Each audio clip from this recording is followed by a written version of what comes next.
Hey everyone, and welcome to Lead Your Movement. I'm Angelique Rewers, CEO and founder of The Corporate Agent, and this is our weekly show where we talk to business leaders and entrepreneurs who are using their platform in order to drive massive positive change in the world, something we all need a little bit of today.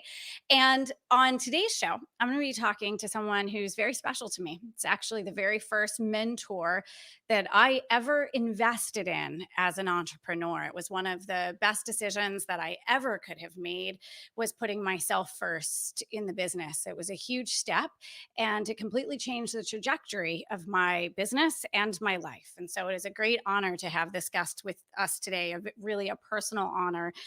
Today's guest is Allie Brown. She is one of the most recognized entrepreneur coaches on the planet, having built a coaching and consulting enterprise that ranked in the Inc. 500, not the 5,000, the Inc. 500 list of fastest growing private companies in the United States. She's the host of the Glambition Radio podcast and also the founder of The Trust, a new private network for 7- and 8-figure women entrepreneurs. Allie's also been named one of Forbes' Women to Watch, one of Ernst & Young's winning women entrepreneurs, and an entrepreneur delegate for the United Nations Foundation's Global Accelerator. And in addition to all of that, many of you might remember that Allie was also featured on the ABC hit primetime show, Secret Millionaire. Welcome to the show, Allie Brown. Allie, it's so amazing to have you here. It's great to see you. Okay, you're giving me production shame. Like this is amazing. This is amazing. Your background's great. You look great. It's great. It's great to be here. And thank you. Thank you for the beautiful introduction. Oh my gosh. It's been a long journey when I think about my entrepreneurial journey, Allie. And over that time, so much has changed in the market and even in my focus. When you think about where you are now, what would you say is the movement that you're leading? Mm, that's a big question. Um, Leading the leaders, Mm. which I think was always there underneath, but I didn't give myself permission to really own that until the last few years. I love that you just said it was always there underneath because I feel like each evolution is just almost like a sharpening of what was already there. It's like another layer peels off of nonsense that you didn't need, and it just gets closer to the heart of what it's all been about. Yeah. Is that fair to say that? Yeah, and I think it's good for people to hear that too, because everyone getting started thinks that they must have the vision and they're gonna Mm. and actually I never started with a vision. I started with needing to make money and not being happy in a job. And so, Right. it'll evolve. I think it's so important to remind us that it will evolve. The vision, if you don't have it right away, it'll be brought to you or uncovered. Just move in the right direction, what you feel is the right direction. Yeah, you know what? I When I started my job, it was for a company. It was about leaving my job. I felt smothered. I had to get out there. I had to do something. And I really started with just what I knew. I started by putting one foot in front of the other and focus on what I knew in terms of expertise. I knew corporate, as so I just started from that place. And I know some of the stories you've told in the past was from there. When, though, do you think you started to see the bigger vision, that move from I just need to build a Mm. business to this is not about me. This is about the women that I'm serving. Yeah. I mean, that the part of serving did come, I would say, and just to give some context to everyone, this ain't my first rodeo. I've been left my job, I think, in like 98 in New York City. And I would say it took me a good, for me personally, I think the first 5 to 7 years were all about just proving to myself that I could do something, right? So like making the money, starter marriage, just just like, kind of trying things on, which I think we don't give ourselves permission enough to do now. And then probably when I started having, it's funny because in the pre-chat, you and I were just in the pre-chat, we're just talking about live events and how we miss those so much in that gathering. And it was when I started having the in-person workshops and seeing the impact of things that I was teaching or saying real time, which you can get a bit online these days, but it's still not the same. And back then there was no alternative. It was in person or a teleseminar really back then. And to see the impact though, and have people come up to me and say, you know, something that I learned at that last workshop gave us the income to be able to adopt our baby. I mean, just stuff that you would never even connect in your world, just trying to like make this business work, and starting to see that and the impact that you could have on people. The second shift I had though was in realizing, you know, who was that sweet spot for me? Who were those people that I could truly, truly, you know, really impact in a way that was well beyond even their family and immediate clients, like was this true ripple. And that was working with the women that I really saw were the entrepreneurial leaders and the ones who had missions themselves that are sometimes still being uncovered, but they've reached a certain level where they have that power now. They have kind of the power to play. They have the power to like think about, what is this really about, and how can I build this, scale this? You know, I'm in no means wanting to play small, but also how much more can we tap into what this is really about? And that takes some permission. And you and I have had some conversations about target market and making these shifts, which I think are going to be more and more important later this year. But it takes courage to do that. And it may sound strange for people to hear that, but it takes a lot of courage to say, you know what, I know these are the women I impact the most, and they're the ones I'm going to focus on. And they're actually the only ones I'm going to work with. And that takes some doing to put that together. I mean, you know, I think the courage piece comes in because when you're cutting off possibility, right? You're making that decision to narrow in and do that. But when I look at what's going on right now in terms of the entrepreneur space, it feels like a circus. It feels like madness. When I think back to 2000, I started my company in 2006. So when I think about what the pace was like and how much competition was out there and how much noise was out there versus where we are today, this idea of just trying to keep up with it all, Allie, it's Yeah. just absolute madness. And I don't know how people do it without a focus anymore, or at least get Yeah. anywhere without that focus. Yeah. You're polite calling it a circus. I can think of a lot of other names. Which, I didn't, yeah. Keeping which it is why I have very an E. PG. I have an E on my show sometimes on my Yeah. podcast, but it's true. And I think it's one of the quickest ways to get focused and get results in your business, but people are very averse to it because we are so programmed to look at the likes and the numbers and the followers. And I think this year's gotten even made it worse because everyone's sitting home. Now the latest thing is, you know, are you on Clubhouse? And I know you are, and you're enjoying it, but like, No, I I hate it. felt this I hate pressure. it. I hate it. I hate it. You know, I have been on in about a week and a half. I want you to finish your thought, but I have to say this. We're going to still do some stuff on there, but honestly, Yeah. nobody's getting on there preaching. I said the other day, we basically spent the last 10 years telling everybody that content is king. So people created all this content. Now we're going to spend the next 10 years on Clubhouse rehashing what we posted online for the last 10 years. Yeah. I mean, Yeah. what CEO has time to sit on Clubhouse all the day long? Well, that's the point when you're thinking, okay, is this strategic for me? And we don't want to get hate mail from people who are like, Clubhouse is working. Oh my God, if it's working, here's the thing: if it's working, do more of it. But what I actually want to back up to is the feeling of when that came out, right? And we all first heard about it. What was that feeling? It was like, well, maybe we need to be on this new thing, right? And every new thing that happens, this is what's happening, and it's diluting our power. It's diluting our impact. It's diluting the mission and why we're here. And so I want everyone to just kind of pull back and remind yourself that this is a conscious choice you're making, who you're going to market to, how you're going to work with them, what you're going to charge, and what you will say no to. But the more you are immersed in all of this, we actually start to forget that. And there was a point in my business, Angelique, I did. And there was a point that's when I realized I had lost my ability to lead. I was trying to serve all. And when you say this out loud, it sounds ridiculous. Like, of course that was dumb. Why were you doing that? But you don't realize it in the moment. You're helping people. they're coming to you saying, gosh, it would be great if you come out with this. It's like, no problem. We'll create that. You need that. We'll do this. I just saw you on TV. I have no money. Great. We'll create for something for people with no money. I mean, really, like we had freed 100 grand. Like, I just was like, wow, all these people to serve. And so if you've done this before, and some of you are watching probably cracking up, right? It's coming from this place, like, don't, give yourself grace, because we're all just excited to help people. And then you're going to get to a point like now, and also I want to share, I'm turning 50 this summer. So as a friend of mine says, like, we're going into the back nine, of the game.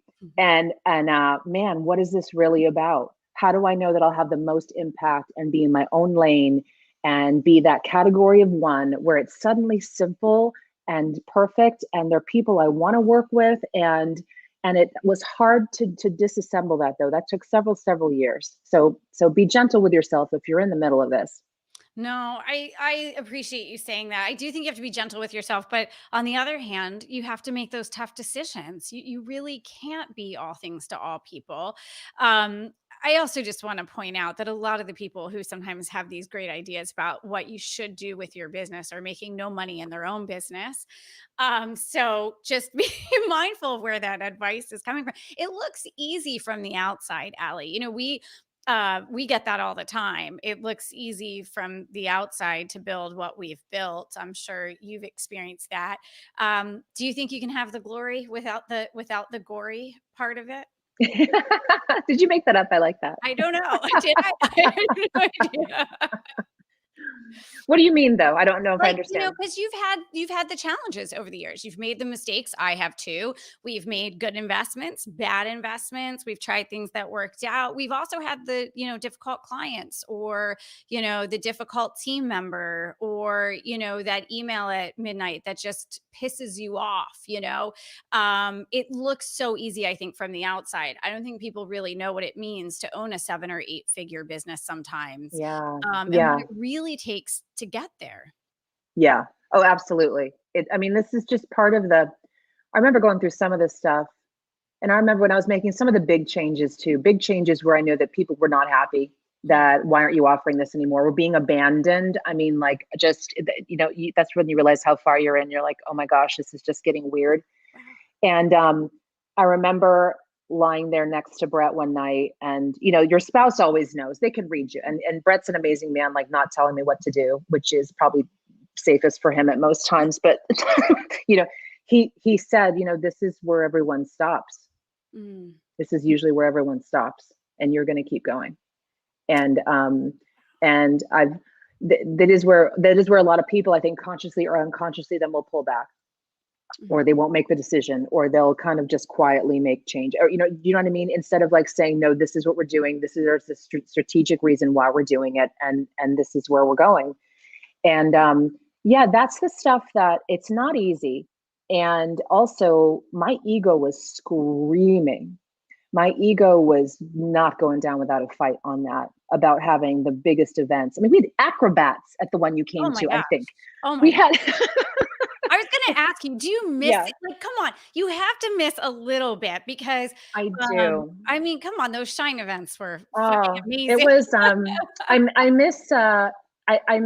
missed because it was at the beginning. I missed when I loved providing that experience for people. Like, I wanted it to be amazing when they walked in. I wanted them to leave transformed. Like, I miss a bit of the theater of it. It was just so exciting and fun and all that. And then to then say, you know what, I think I could actually make the same net income working with like 20 clients a year, Right. and not doing the hullabaloo. And also the market had expanded so much. There was so many other people doing a lot of the same thing. I'm like, you know what? These people are teaching it well. Some of them, they have cooler videos. They're shaking their booty. I can't even do that. Let me go over here. Okay. Like this, I'm just like, what is this? And I'm out, like, just, Oh my God, let me go do this. And the market was shifting. It was changing. And so whenever I start getting irritated or feel like I'm getting lost, I'm like, where am I not stepping into my purpose? If I feel like I'm even being copied or bugged or irritated, I'm probably not over here doing what I really, really should be doing. And that's part of that. And again, this is all about that personal evolution for most of us. I'm not going to say all, but my business is always run parallel with my personal evolution and making those shifts of, and my business has to come with me. There's some people I know who create great businesses and have done, great things. And then they build that and maybe they've moved in the direction, but they can still run the business and kind of separate. I've never been that way. My business has always been very aligned with who I'm being and who I need to be at that moment. The one time my business wasn't, there was a year that my business wasn't, and I honestly did not know what the hell I was doing. It was so out of sync, Allie. It was one year we had the business Richer, Smarter, Happier. And the joke is I wasn't richer, smarter, or happier having that business because it was trying to do what everyone else was doing versus doing what was my zone of genius. One of the things that people tell us is that we always have this crystal ball as to where the corporate space is headed. And so for those professional service providers that are working in that space, we always know where it's headed. I think one of the reasons I was originally drawn to you, even 10 years ago, was because I felt like you too had a crystal ball. There's always been something in you that it seems like so, and I'm sure it's the strategic part of your brain strategy. I think is like my number one strength is probably yours too. Looking at the tea leaves, but it always seems like you do know what the next thing is going to be or what's around that next Mm. corner. Do you think that's innate, or do you spend Mm. time sitting going, what's next? Like, are you actively looking at it, plotting out the points and triangulating and synthesizing and working on it, or is it just an instinct that you have? Yeah, thank you. And I don't know if anyone's articulated that to me before in that way. So I appreciate that. Because that also helps me out with just everything right now. The words. We're in a time right now that it's hard to even describe a lot what's going on in the world and how we're moving into it. So um, I very much intuit. I think what's coming. I'm usually feeling something, and so I think it's a mix of that and the trusting of that for me personally, but also being very observant of what's going on in the world and industries and getting outside of my industry. I was never just one to go to one type of mastermind or group or something. I want to be around people doing different things, and I think the mistake, I don't think this is hard for people to do, but they have to do a few things. First is they have to start trusting how they're feeling, and women are natural at this. We've shut it off, and we forget to start trusting how we're feeling. Trust our bodies, trust what we're bringing into our minds and hearts. And there's something to that for you. You may not know the how yet, but that's part of it. The other part is looking at what's going on and being very observant about your industry, thinking, where do you think this will be in 3 years? What if what I'm working on disappears? What if, there's a few clients I've had that over the years been very reliant, for example, on Facebook ads, right? And then the algorithms change instantly, could throw off a whole lot, right? So just a bit of taking that time to just think through what could go differently, what could go wrong, where do we think things are going? How do I lead people where I think they need to go, but also you're kind of have to meet them where they're at, which is challenging sometimes. I know for me on my show, I would just really go there and some people just aren't there. And I'm like, that's fine. You don't have to jive with me. I just want you to think for yourself. I'm bringing observations.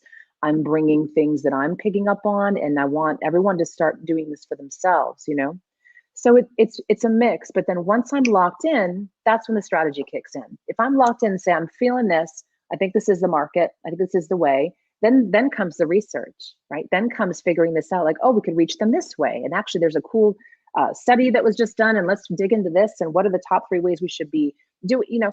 That's where it kicks in. I think people sometimes overthink it from the beginning.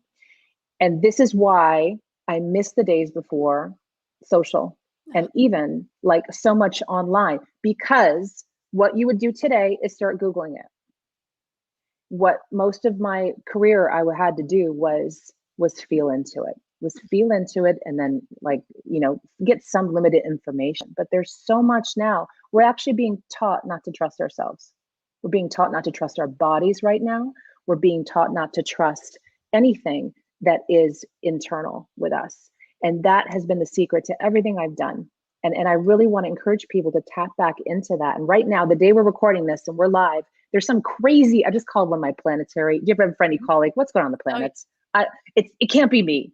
Everyone's going bazonkers. There's like 6 planets and so I don't even know what's going on. But she just said, you may want to hide under the bed today. Like, it's just going to be a great. really intense day. No, not in so many words. That was more my language.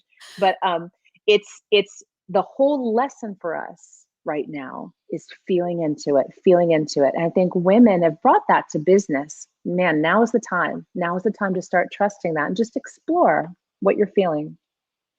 Oh my gosh. So when you were talking about how we're being taught not to trust ourselves and we always have to go to Google to find everything, there was a comedian. I have to share this anecdote. There's this comedian Yeah. on, I don't know, Comedy Central, Sirius XM radio, and he did this entire bit about how we won't buy anything anymore. We won't even trust ourselves to pick out the latest, flat screen TV or whatever it is that we need to buy unless we read, 50 reviews on Amazon. But for all we know, those 50 reviewers are mass murderers and, psychopaths who are posting these things. And yet we actually give these complete strangers that we have no idea if they are psychopaths. And I think about some of the psychopaths that are posting things they know nothing about in terms of advice for entrepreneurs. And we have Mm-hmm. lost our ability to trust ourselves. I think it's one of the Yeah. reasons why having trusted relationships is so important. And I want to talk about that in a minute. There's a question I've been dying to ask you for years. And you mentioned earlier about your ego screaming a little bit, Allie, when you were changing directions and narrowing in and really focusing on leading the leaders and not mass marketing. But I was curious, is there ever any part of your ego that gets frustrated by the fact that, and maybe I'm wrong. Maybe I'm wrong about this, but I don't know that you get the credit that you deserve for creating the online marketing space for women. Because prior to you, it Mm-hmm. wasn't until years later after I had worked with you and I had gone on to build my business that I really started to bump up against some of the sexism that's in the industry, frankly, the sort of machoism in the industry. And then I went back and I started looking at the history of sort of solopreneur, online marketing, so just a lot of the stuff that nowadays is just par for the course, but it wasn't always par for the course. And you were really the person who opened up the entire industry to women. Prior to you, it was like 99% male dominated, and it was very exclusive and insulated. And it was sort of like you were either in or you were on the outside of it. And you completely changed that game and opened it up. And I'm curious, is there any part of you that's like, you people, you do realize I did that, right? Is that, I've been dying to ask you that. I'm putting you on the spot a little bit, but I just Yeah. feel like you don't get that credit that, you deserve on that front. Yeah, it's I'll say that I definitely dealt with that for a while. I definitely, absolutely. I'd be like, did they realize that she learned that from me? Just I'm just like la la la la la, you know. And that's where people and then I had to I think there was a point then, probably like it's like seeing an old boyfriend that like, you're or with the girlfriend that you're jealous. I'm trying to think of an analogy, like you see the ex-boyfriend walking in with the new girlfriend at the gym or something, and you're like, oh God, I can't even be here. I can't watch that. Just like, I need to block him. I can't, I'm going to go join another gym, or, you know what I mean? Like something like, it was kind of like that. It would just trigger me and trigger me and trigger me. And it was even worse when the team was coming to me. Hey, did you see what they're doing for their lunch? I'm like, stop, stop. We're doing, you do you. We're going to do us. We're going this way, And so even your team sometimes will, by the way, just a quick tip, your team will be watching too much what's going on, and you have to pull them back in and get them back locked into your vision. And here's why we're doing this. So I will say that went on for years that I had to get off every list. I stopped going to things. I stopped watching things. And that, though, Angelique, is where I really actually, I'll tell you, the moment I knew, that's when I started my show. Because I said, here I am still watching these people and the idiotic things that are going on. I feel like so far, but I still feel sucked in. I need a new project. I need a hobby. I need to do something. And so I started Glambition. And I remember making the calls to these women I'd met saying, I'm starting a new podcast. This was 2014. It's still relatively before they were super cool and popular. And I lined up this slew of guests and started having these amazing conversations with women to pull me forward, to make sure my mind was at that place I should be, not watching boss babe, bitch, girl, badass, booty shaking Yes. coach companies. Do you know Yeah. what I mean? And they help. Don't get me wrong. Let's have fun. Let's help a lot of people. But I needed that. Oh my God. I'm like, I need intelligent conversations. I need to be around women who have built big, big, big businesses in different industries. And so I latched onto that, and that started pulling me out of everything. It started pulling me away from everything. And that is when the idea for everything I have now, including the trust, started to open.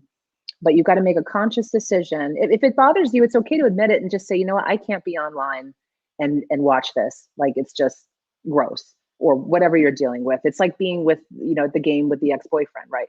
I just can't deal with this right now. I'm still like processing where I need to be and what I'm doing. And so I hope that answers your question. That boyfriend analogy is fantastic. Well, for Yeah. what it's worth, I think those of us who have studied the industry and who understand sort of the birth of it, although I will say that was it Showtime or HBO? I'm so bummed the show got canceled because of the pandemic. It was the one with Kirsten Dunst on becoming a god in Central Florida. Did you happen to see that? Oh my God, No. Allie, you've got to go watch like 2 episodes of that show. I can't believe it got canceled. Kirsten Dunst was, I think George Clooney was the other executive producer, but it was about Amway. And I mean, I think they called it Famway, okay, on the show. Yeah. But it goes back to sort of the birth of the personal development space, Oh, the idea, wow. my God, but I mean, look, it's a ridiculous show, but they're all at the mastermind meetings and they're Oh, it's like a investing in comedy. their And yeah. coaches. Okay. Oh, it's absolutely fantastic. Well, for That what it's sounds worth, I perfect. want to give you the credit here for opening up the industry to women, because I think you redefined the game for women entrepreneurs. I really do. And I saw Pat posted something about it on there as well. But you really did. You really opened up the game. I think certainly people like me wouldn't have a business that we have doing what we've done for the last decade. Last year was our 10-year anniversary. And, I wouldn't even have known that was possible because it wasn't even in my awareness when I left corporate to even be able to have a company like we do. So anyway, so Yeah. let me give you that credit, Yeah. because I Thank think you.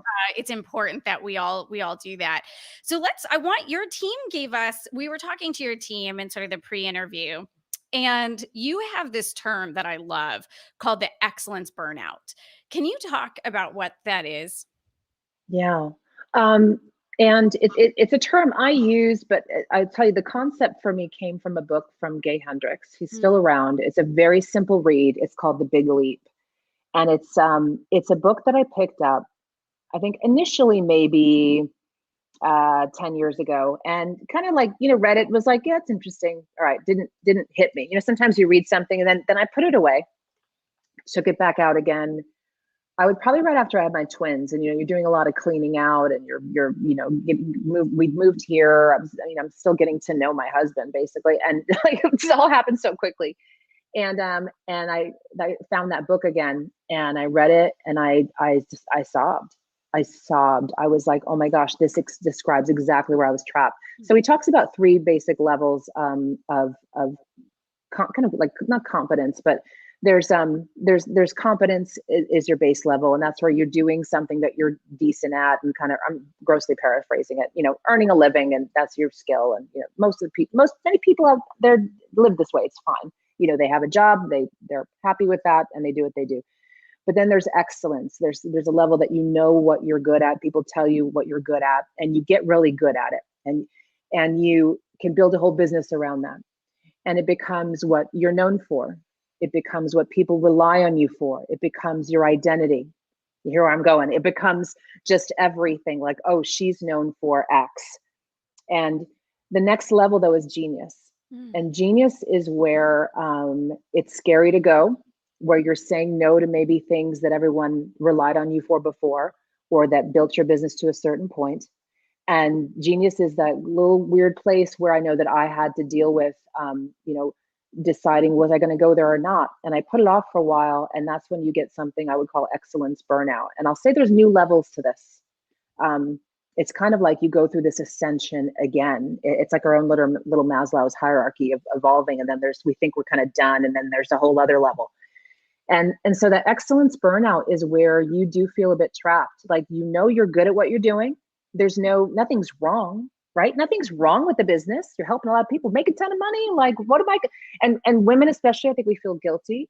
I was like, what do I have the right to complain about, my Lord? Like, I've reached all my goals, and I'm helping all these people. And like, why would I honor some strange craving I have for like more creativity and more meaning, or that there's something else? I mean, isn't this the thing?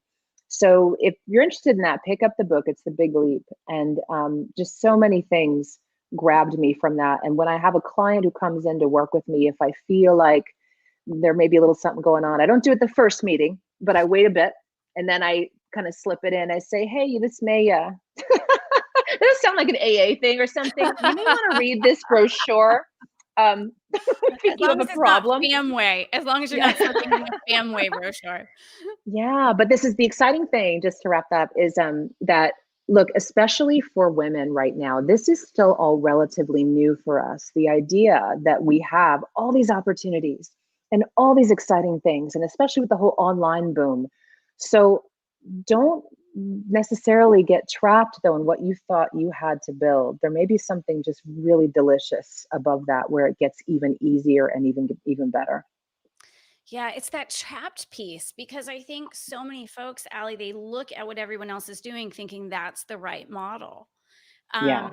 and they don't even consider the idea of, what if I was, it's interesting because we throw the word entrepreneur around a lot, but entrepreneurs create things that don't already exist. I mean, that's really what an entrepreneur is supposed to do. So what we end up with in so many places is a cookie cutter of something that someone else has done, versus really stepping back and saying, but how am I supposed to do it? Just because someone else does it this way doesn't mean it's going to work for me.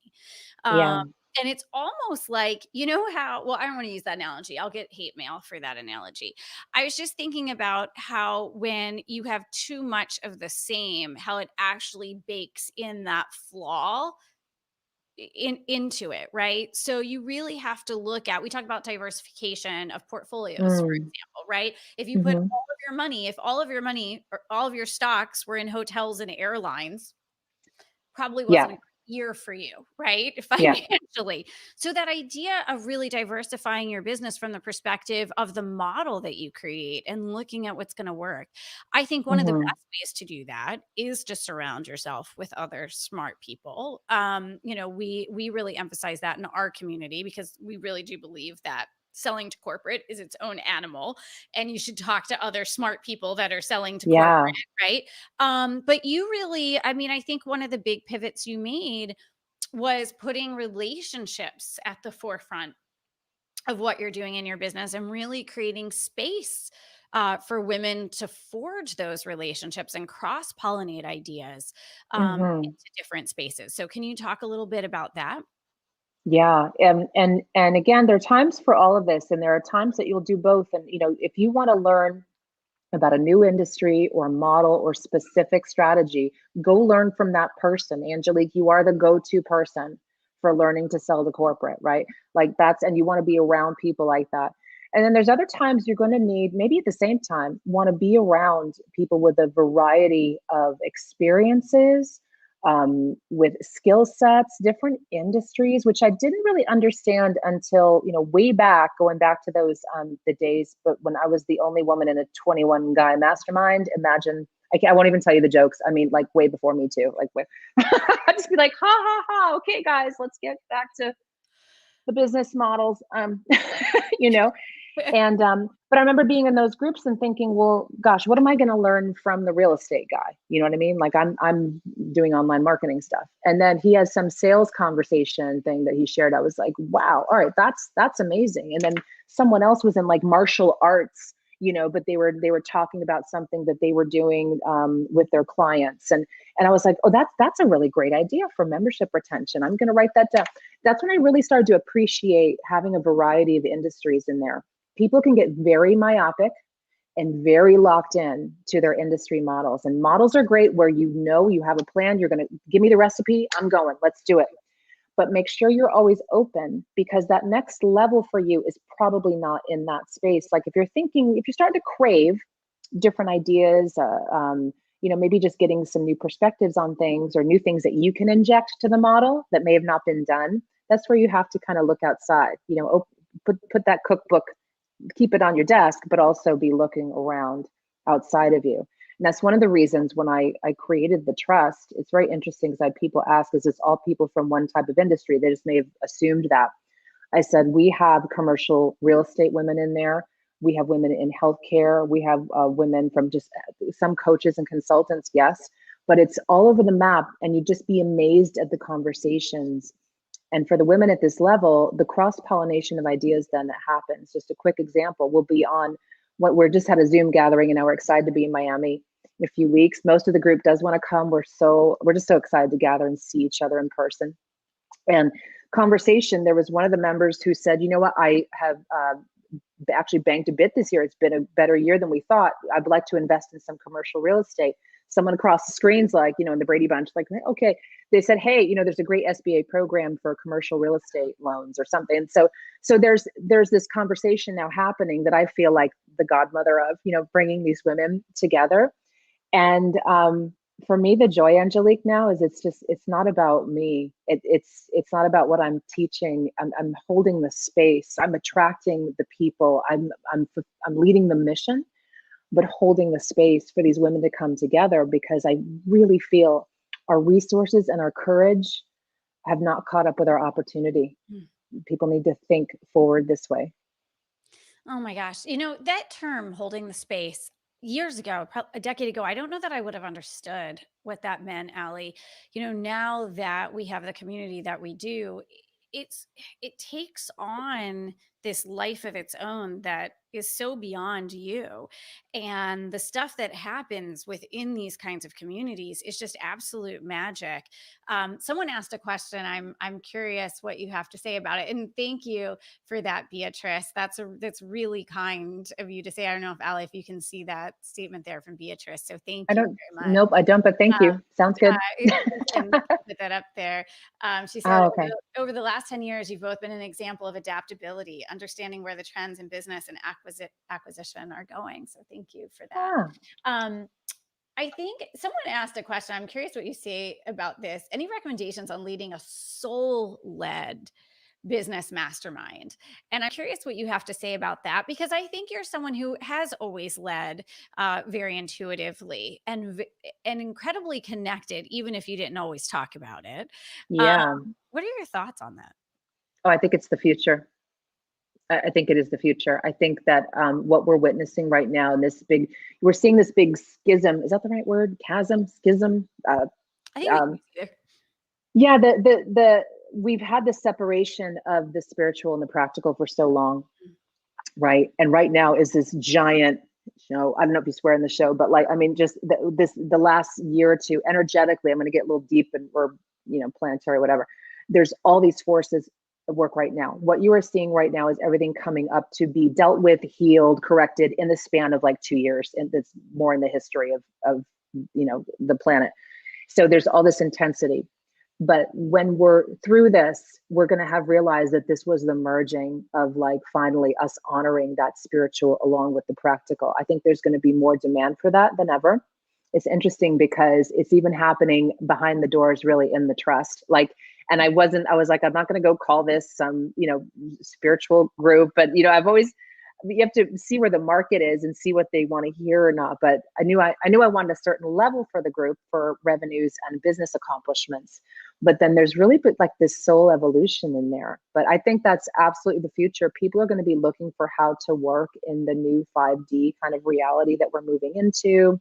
If you don't understand what I'm doing, just start looking this stuff up. It's fascinating. We're really going through this human evolution. So I think you can't go wrong with that at all. We're seeing it in the corporate space. Tell How me. can we not, right? Because humans are humans. And so as we're all sort of waking up to what's going on, and you're really seeing some organizations adapt and others aren't. And so what's happening? women are leaving.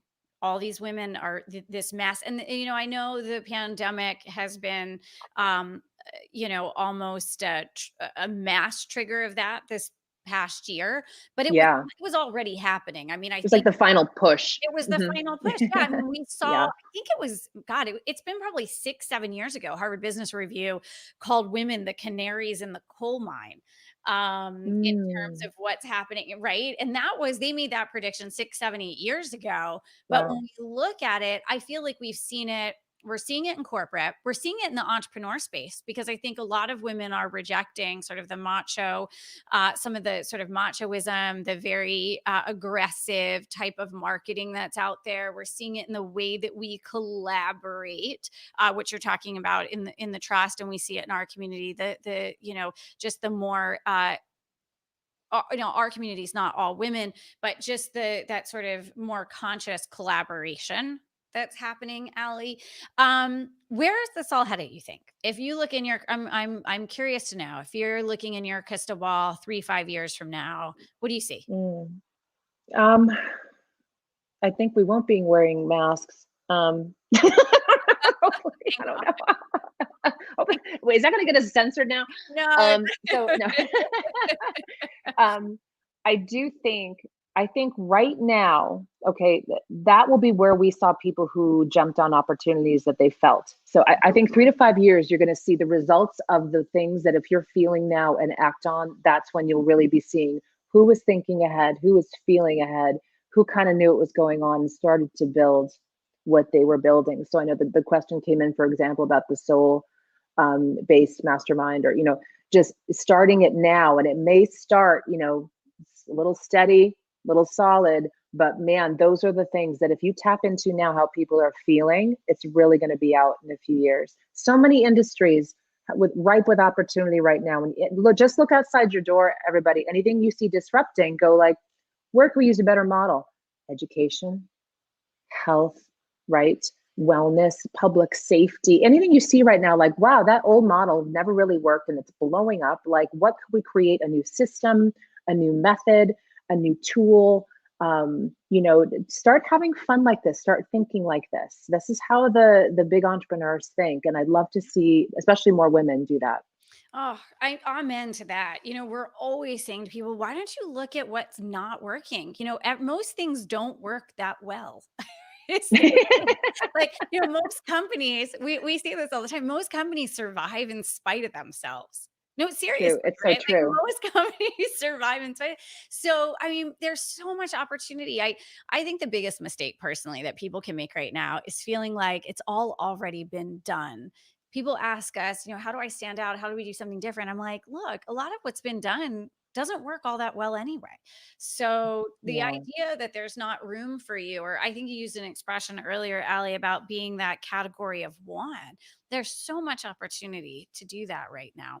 Yeah. If folks want to spend more time with you in the trust community, how can they find out about that? Who is it right for, and how do they find out more about that? Yeah, jointhetrust.org is our page for the trust. It gives just a bit of information. We do have people just fill out a brief form, and then we have a basic interview process, and you can see if it's a good fit for you. But this was designed to be something a little different. There are some networks around for women who have reached 7 figures, 8 figures. They're good organizations. I just kind of wanted something new that would capture the zeitgeist of the moment right now, a different flavor. A lot of women with these different types of new businesses, new ways of working, new ways of thinking, and get together on a regular basis. And so we have live meetings. Those are of course optional. I'm going to force you to come. Like people look at the optional, we're like, that's your decision. If you want to get on the plane and come. Or we have plenty of online meetings as well. So for those who can't travel or don't want to travel right now, we bring in nine figure, even $1 billion women who have built really, really amazing businesses and spend the morning with us. We had Ellen Latham last year, who co-founded Orange Theory, join us in Miami. This year's Kara Golden from Hint Water. I'm working on a big name for the fall. And they spend the morning with us. This isn't a keynote where they speak and leave. They're really sitting and listening to us and answering our questions. And so have a look. It's also designed to be a nice complement to anything you're already in. This is not a coaching program. This is not, I don't even like calling it a program. It's a new resource. It's a new support network. We have a private app to keep in touch which is very helpful based on we don't know where everything's going. I think with tech, could be a lot of changes next year. So we own our own social platform for the group. And jointhetrust.org. And otherwise, I'm on Glambition Radio is my podcast, and I'm very active on Instagram, Allie Brown Official. That's amazing. Jointhetrust.org. I know Vince had that URL up there in case any of you Oh, missed great. it. But Allie, this has been amazing to chat with you. It's been amazing to watch your evolution over the last decade plus. I know I speak for a lot of women out there when we say thank you for continuing to grow outside of your comfort zone, because it's given so many of us the permission to do that for ourselves. I certainly Mm. am one of those women.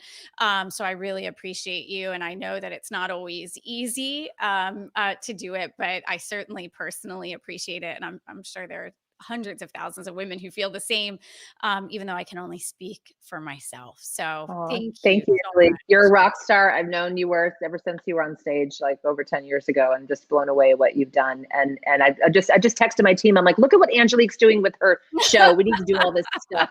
I love We it. need to Well, do all more of this. credit to our producer, Vince, who's an incredible and valued member of this team.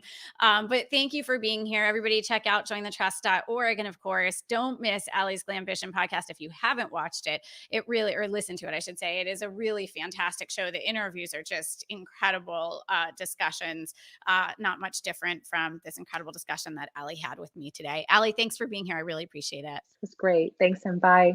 Bye, guys. All right, everybody. So, real quick, we are going to be back next Wednesday at 1 p.m. Eastern with another phenomenal guest. If you're not already listening to us on Spotify, that's a great way to catch this show on the go so you can hear the audio only version. And of course, make sure you're subscribed to us over on YouTube. And yes, I was ribbing Clubhouse just a bit because of some of the nonsense that's going on over there. But one of the ways we're planning to use Clubhouse as we go forward is really for an opportunity for those in our community to get some Q&A time with me if you're looking for advice on your business. So none of those rooms where you have, 50 speakers on stage and everyone's trying to fight to get in a word edgewise. We're really looking at how we'll be able to utilize that resource in order to support all of you and in your business and in winning corporate clients. So make sure if you are on Clubhouse that you're following me at Angelique Rewers. All right, everybody, until next week, this is Angelique signing off. And one last big thank you to Allie Brown.